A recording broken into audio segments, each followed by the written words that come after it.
apartment hunting, but the autistic version of apartment hunting. So today was my first and last day looking for an apartment to stay in Sea Point, Cape Town, South Africa. And yeah, how many apartments have I viewed? 2. 1 too many, in my view. No, okay, no, it's a lie. I viewed 3.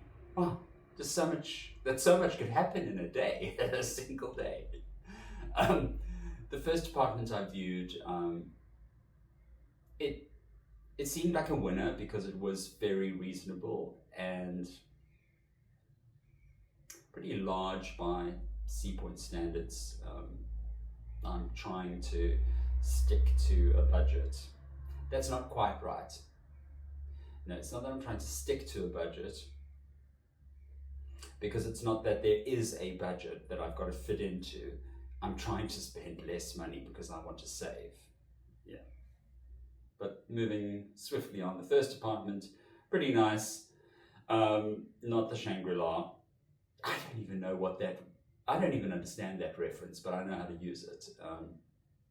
The second apartment was, an open viewing. So it's where an agent lets any interested party know that they'll be at the property at a certain time, date and time, and then it's like a free-for-all.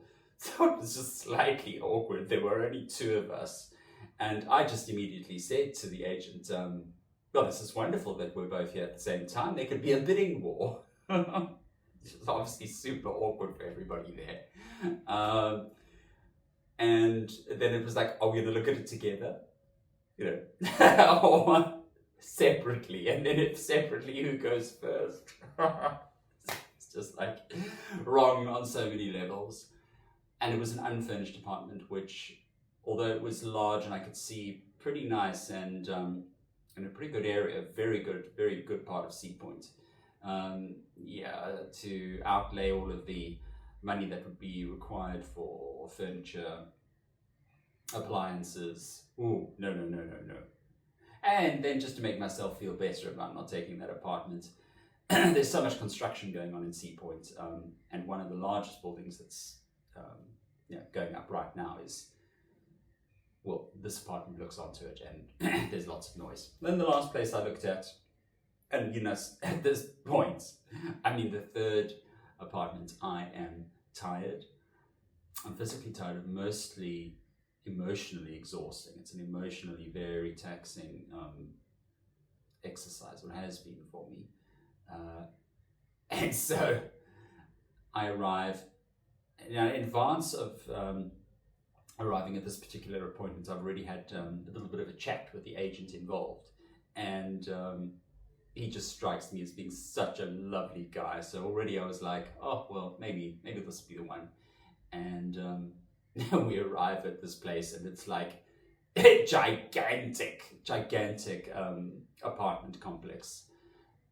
There are, look, this is just an estimate. I don't know the number, but certainly in excess of 400 apartments. And so that's like a little bit concerning for me.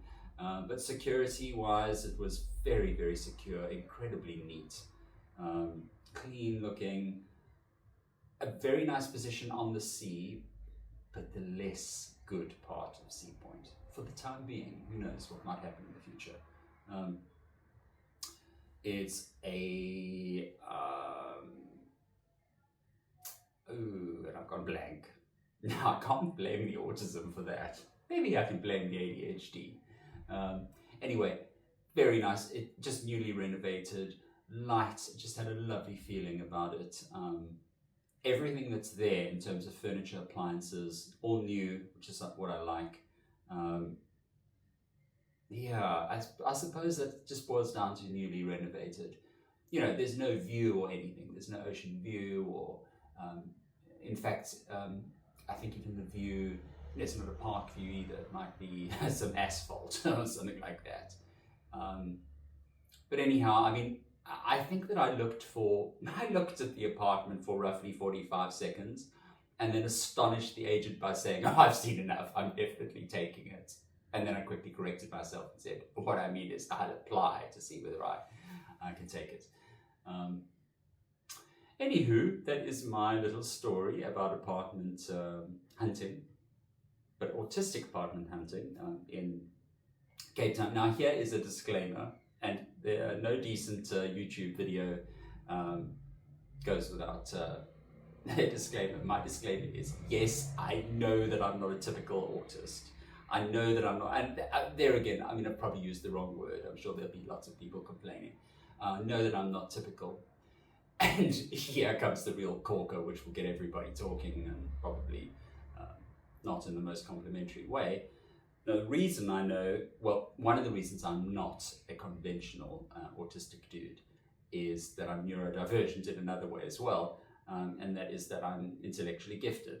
So, while that sounds very like Shawa, amazing, it's also an isolating characteristic to have, very isolating, and but it does compensate in some ways. A lot of the difficulties that I have with the autism, I think, are ameliorated because I've got a brain that works quickly. I don't know if I'd say well, works very quickly. Okay, this is inevitably now too long, although of course at this point I have no idea how long videos are meant to be.